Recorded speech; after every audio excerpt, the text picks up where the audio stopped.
یہی تو ہے جو رات کو سونے کی حالت میں تمہاری روح قبض کر لیتا ہے اور جو کچھ تم دن میں کرتے ہو اس سے خبر رکھتا ہے، پھر تمہیں دن کو اٹھا دیتا ہے تاکہ یہی سلسلہ جاری رکھ کر زندگی کی مدت معین پوری کر دی جائے۔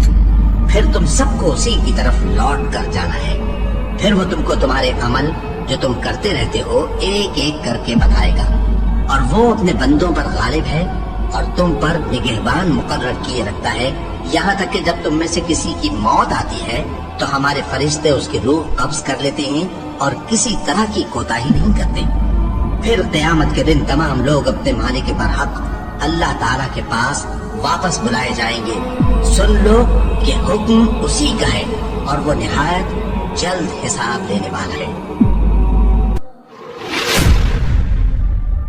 اعوذ باللہ من الشیطان الرجیم، بسم اللہ الرحمن الرحیم۔ اللہ تبارک و تعالیٰ کے نام سے شروع جو بڑا مہربان اور نہایت رحم کرنے والا ہے۔ پیارے دوستو، اللہ تبارک و تعالیٰ نے انسان کو سب سے خوبصورت اور احسن شکل پر تخلیق فرمایا، اور تخلیق انسانی میں اللہ تبارک و تعالیٰ کی قدرت کے بے شمار جلوے اور نشانیاں ہیں۔ اللہ تبارک و تعالیٰ نے انسانی جسم کو بنا کر اس کو روح سے روشن اور منور کیا اور جسم کے اندر جان داخل کی۔ اب جب تک یہ روح انسانی جسم کے اندر ہے تب تک انسان زندہ ہے، جب یہ روح جسم سے نکل جائے گی تو اس وقت انسان مر جاتا ہے، اور ایسا اس وقت ہوتا ہے جب انسان کی عمر ختم ہو جاتی ہے۔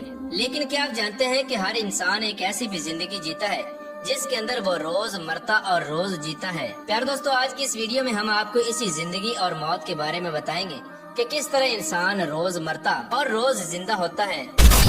اور کیا آپ جانتے ہیں کہ جب انسان سو جاتا ہے تو اس کی روح کہاں چلی جاتی ہے، اور انسان خواب کے اندر جو کچھ بھی دیکھتا ہے کیا وہ سچ ہوتا ہے یا جھوٹ؟ اور نیک لوگوں کی روحیں سونے کے بعد زیادہ تر کہاں کا سفر کرتی ہیں، اور برے لوگوں کی روحیں سونے کے بعد کہاں کا سفر کرتی ہیں؟ پیارے دوستو، ان تمام تر سوالات کے جوابات قرآن و حدیث کی روشنی میں آج کی اس ویڈیو میں ہم آپ کو بتائیں گے، لہٰذا آپ سے گزارش ہے کہ ہماری اس ویڈیو کو اینڈ تک ضرور دیکھیے گا۔ پیارے دوستو، روح کی تخلیق اللہ تبارک و تعالیٰ کے حکم سے ہوئی۔ روح امر ربی ہے۔ جس طرح دنیا میں انسانی جسم کا لباس کپڑے ہیں، اسی طرح اللہ تبارک و تعالیٰ نے روح کا لباس انسانی جسم کو بنایا ہے۔ اسی وجہ سے جب جسم سے روح نکل جاتی ہے تو جسم بیکار ہو جاتا ہے۔ پیارے دوستو، روح دو طرح کی ہوتی ہے، ایک نیک جو کہ نیک عمل کرتی ہے، اور دوسری بدکار اور گناہگار روح جو کہ برے عمل کرتی ہے۔ انسان کو جو بھی خواب آتے ہیں یا وہ خواب میں جہاں کہیں بھی جاتا ہے، اس میں انسان کی سوچ اور اعمال کا دخل ہوتا ہے۔ اگر نیک روح ہو تو اس کو خواب ہی نیک آتے ہیں، اور اس کو خواب کے اندر نیک لوگوں کی زیارت ہوتی ہے، جیسا کہ حضور اکرم صلی اللہ تعالی علیہ وآلہ وسلم کا دیدار ہونا، یا صحابہ کرام کا یا اولیاء کرام کی زیارت نصیب ہونا۔ اور اسی طرح نیک روح جب خواب میں کہیں سفر کرتی ہے تو اس کا سفر بھی نیک ہوتا ہے، اور وہ خواب میں نیک چیزوں کو دیکھتی ہے۔ اور جو بدکار روح ہوتی ہے وہ برے لوگوں کی طرف مائل ہوتی ہے، ایسی روح پر شیطان کا قبضہ ہوتا ہے۔ ایسے لوگوں کو جو بھی خواب آتے ہیں وہ شیطانی ہوتے ہیں، اور ایسے لوگوں کے خواب قابل قبول نہیں ہوتے۔ پیارے دوستو، جب انسان سو جاتا ہے تو اس کی روح جسم سے نکل جاتی ہے اور سیر کرتی رہتی ہے، لیکن اس کا تعلق جسم سے نہیں ٹوٹتا، اس کا تعلق جسم سے باقی رہتا ہے۔ روح بہت طاقتور ہوتی ہے۔ اگر یہ روح اللہ تبارک و تعالیٰ کی عبادت اور اس کے ذکر کے ذریعے اس کا قرب حاصل کر لے تو روح کے پاس اتنی طاقت ہوتی ہے کہ وہ اپنے جسم کو جہاں چاہے اڑا کر لے جا سکتی ہے، اور یہ معاملہ انسان کی پاکیزگی اور نیک اعمال پر منحصر ہوتا ہے۔